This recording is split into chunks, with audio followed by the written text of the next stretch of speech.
Good morning, friends.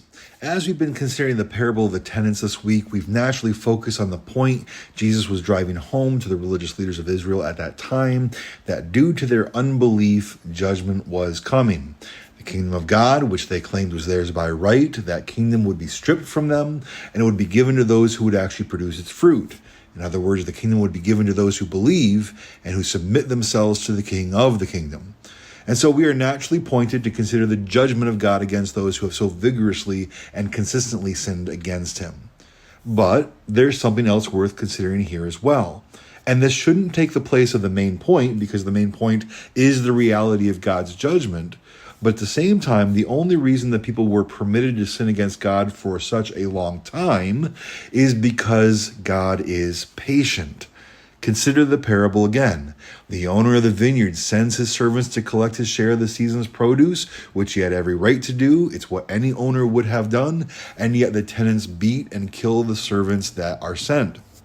Now that right there is enough justification for the owner to return and bring judgment, right? Of course it is. But that's not what happens. Instead, the owner sends more servants. He doesn't act with immediate judgment. Instead, he gives the tenants an opportunity to change their minds and to do the right thing. And even when they again kill his servants, he sends his son.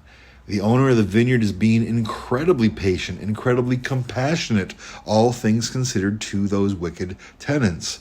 And it is only when the tenants refuse to do the right thing concerning his son that we start talking about judgment. And that all, of course, corresponds to what happened in actuality. Because in actuality, in the real world, God sent generations of his servants to his people. Not just 2 or 3 groups. He sent servants, prophets, to his people for hundreds of years, over and over and over again.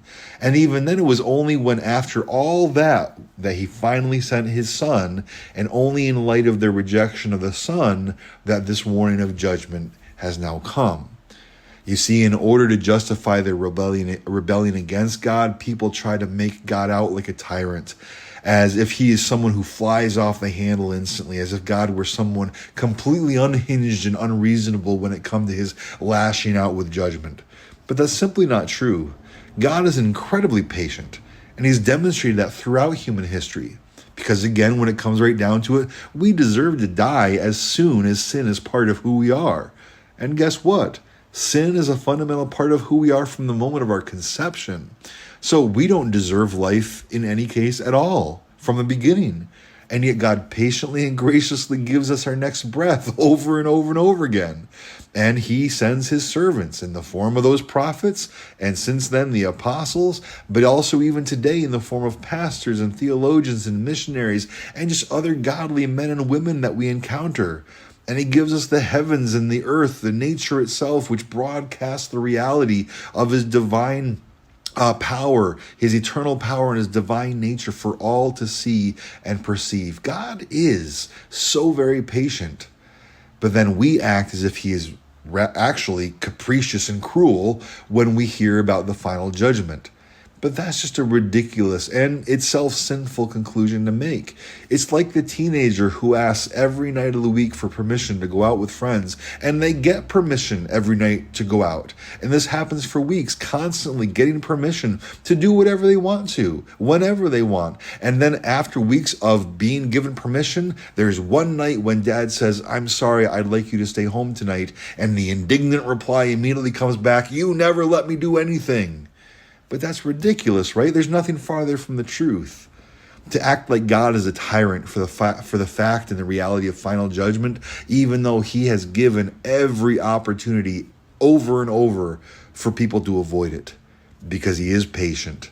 But yes, God's patience does have its limits.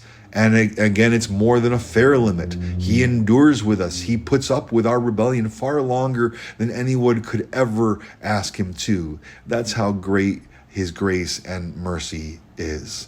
So let's declare to all those around us that people should call upon the Lord while he may be found in the midst of his mercy. For today is the day of salvation, but a day is coming where it will be judgment.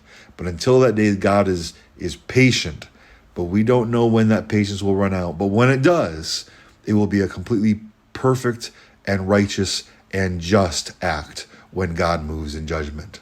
So let's call people to salvation now. With that, I pray you have a good and godly day, and Lord willing, I'll see you soon.